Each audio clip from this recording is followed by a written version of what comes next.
উফ, সারাদিন এত কাজ। যাক বাবা, এতক্ষণ সব কাজগুলো শেষ করতে পারলাম। আজ রতন এলেই খেতে দিয়ে দেব।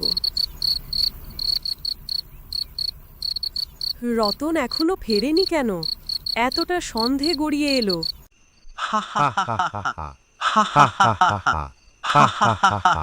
কি হে রতন, এত রাতেও বাড়ি ফেরোনি? তোমার বউ আলো একা বসে আছে যে? কি করবো বলো তো দাদা, এত জলদি বাড়ি গিয়ে? আজকের দিনে তো সবার কত কাজ, বাড়িতে সারাদিন একাই তো থাকি, তাই এখানে একটু গল্প করতে ভালো লাগে। কি হয়েছে বলো তো দাদা? বিমলদাকে তো দেখাই যায় না। এইদিকে আমার বউ আলো বলছিল যে অনেক দিন নাকি রিনা বৌদিও যায় না আমাদের বাড়ি। ব্যাপারটা কি? এই তো আজ সকালেই দেখা হলো বিমলের সাথে।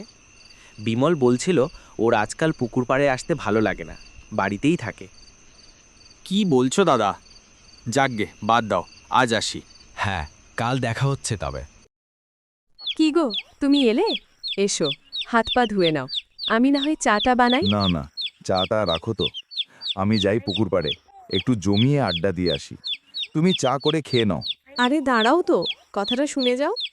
ইস, আজও চলে গেল। ধুর, আর ভালো লাগে না। যাই, আমি বরং গিয়ে দেখেই আসি রিনাদি বাড়িতে আছে কিনা। অনেক দিন হলেও আমাদের বাড়ি আসে না।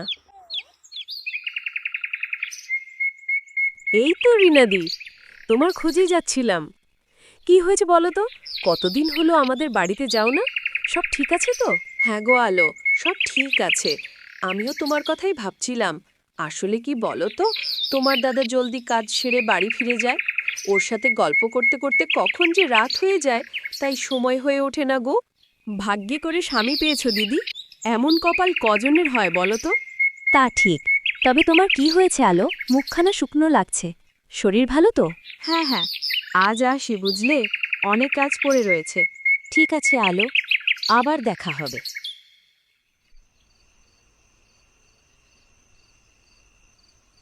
কি গো আলো মা, তোমায় তো দেখাই যায় না। সারাদিন কি করো বাড়িতে? এই যে কাকিমা, আর বলবেন না, সারাদিন বাড়ির কাজ করে আর বেরোনোই হয় না। তাহলে আজ আসি।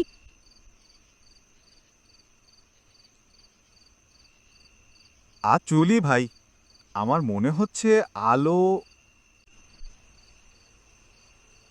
আলো ও আলো, কি গো, দাঁড়াও। আলো, তুমি এত চুপ করে চলে এলে কেন? একটু বসতে পারতে।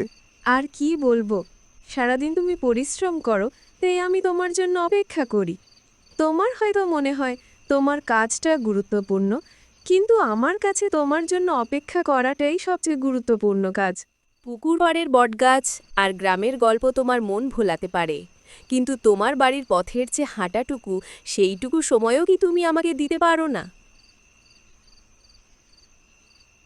আমাদের মাঝে তো কোনো উঁচু দেওয়াল নেই, তবুও তুমি পুকুর পাড়ের দূরত্ব দিয়েই আমার থেকে দূরে সরে যাও। আমি ভুল করেছি আলো। আমার জন্য সব কাজ, সব গল্প তোমার কাছেই শেষ হওয়া উচিত। আচ্ছা বাবা, হয়েছে, নাও চলো তো, খেয়ে নেবে। কখন খাবারগুলো বানিয়ে রেখেছি। হ্যাঁ হ্যাঁ, চলো চলো, আমারও খুব খিদে পেয়েছে। আজ খেতে খেতে অনেক গল্প করব, কেমন? হা হা হা হা।